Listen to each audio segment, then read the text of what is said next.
of evil in our time, and I could not help but compare to our own president, small, petty, weak, frankly ignorant of evil in our time. I just wanted to get your initial thoughts and observations. I went to this speech. I watched it in person, Sean. I know the media is reporting that all the Democrats are upset with Netanyahu and they were boycotting. Let me tell you something. That is a lie. Everybody stood on their feet, standing ovation after standing ovation after standing ovation, and that includes Nancy Pelosi and Steny Hoyer. That included a number of members of the Black Caucus. I was watching very, very carefully. And then after he speaks, we get 1, 2, 6, 10 Democrats trashing him, saying how it undermines Obama. We got Obama, who pretends he didn't watch the speech. This was a historic speech. Some people have compared him to Churchill. I will compare him to Reagan. People say, where's our next Reagan? You saw our next Reagan. And so instead, Obama and Rice and Powers and Kerry used their Saul Alinsky tactics to say we support Israel, but they trash Israel's leader. That's their commander-in-chief. That's their prime minister who is trying to protect his country from all the Islamic terrorism that surrounds it. And so, yes, he spoke not just to the American people, not just to Congress, to the entire world. It was a magnificent speech. You know, he said yesterday, I have a moral obligation to speak up in the face of these dangers while there's still time to avert them. I use the simple analogy, Mark, 1 + 1 = 2. Radical mullahs in Iran, stated desire for a modern-day Holocaust, coupled with weapons of mass destruction, equals the potential of that Holocaust, the consequences of which could be catastrophic. What part of this does a president not understand? Because they say, oh, we can't deny the Iranians from getting nuclear weapons. What is he missing? Just like with radical Islam. Well, if he says we can't deny the Iranians from getting nuclear weapons, that's the problem, isn't it? You know, past presidents have worked with the Russians and any other government to try and prevent these third world actors, in this case terrorists, from getting nuclear weapons. The problem is our foreign policy is such a shambles, there's nobody to work with. Now, Obama knows what Iran's capable of. You know why, Sean? Because I went back and I read the World Threat Assessment of the U.S. intelligence community last year that his government put out.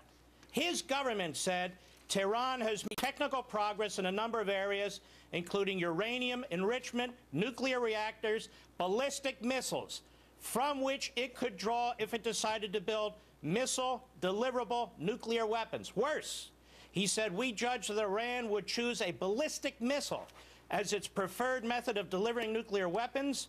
Iran's ballistic missiles are inherently capable of delivering weapons of mass destruction, and Iran already has the largest inventory of ballistic missiles in the Middle East. And finally, it goes on to say they have the means and motivation to develop longer-range missiles, including an intercontinental ballistic missile, ICBM. That hits Europe.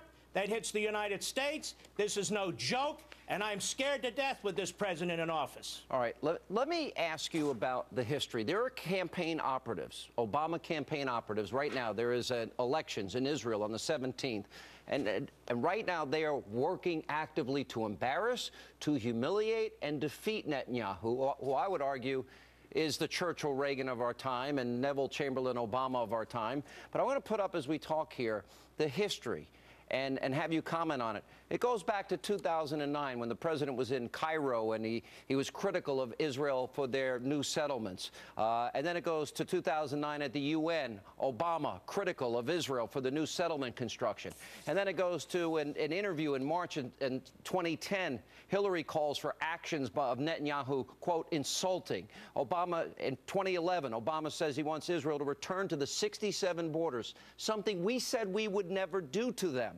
And John Kerry said in 2014, hot mic, Israel's operation, it's a hell of a pinpoint operation, hell of a pinpoint operation. Then we've got the French President Sarkozy's comments, hot mic, and Obama's comments after that. And now we've got the president now, in one sense, he helped Netanyahu make this a much bigger speech than it would ever be.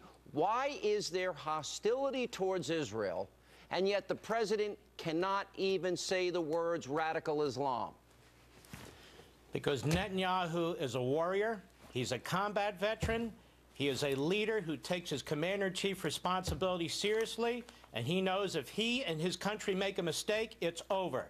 Barack Obama is a community activist, he's a rabble-rouser, he's an ideologue, and he's an appeaser. That's the difference. So what Obama wants is a like-minded leftist in Israel, and they're there to work with to accommodate his agenda. Now, I would be very careful about his agenda if I were the leftists in Israel, since there's been more genocide, more rape, more enslavement under this president than any president in modern history. You know, I think back to Reagan. Reagan was the liberator.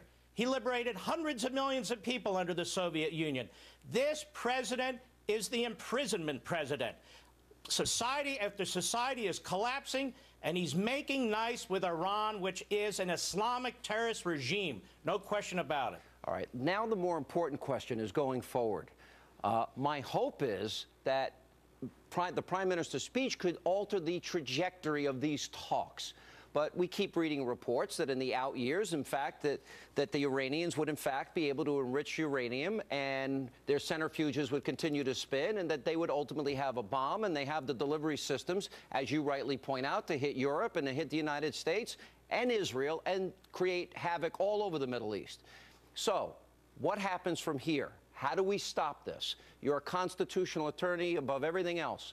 What can Congress do to stop this deal, if anything? The Senate must demand that whatever deal comes out of this must go to the Senate, be treated as a treaty, and require the two-thirds vote. Obama can't get two-thirds vote for one of his appeasement deals. I saw that today when I watched the members of Congress standing steadfastly, not with Obama, and that includes Democrats, but with Netanyahu.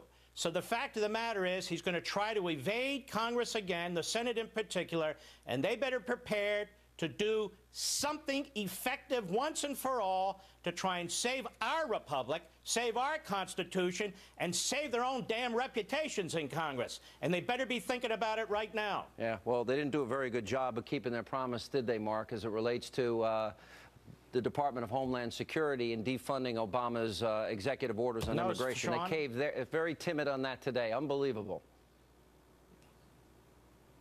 As a matter of fact, they voted today to give Congress's imprimatur to Obama, violating the Constitution, the power of the purse, the naturalization immigration section of the Constitution. We have a lawless imperial president, and we have a weak Congress, a timid Congress, and this is doing enormous damage to this country.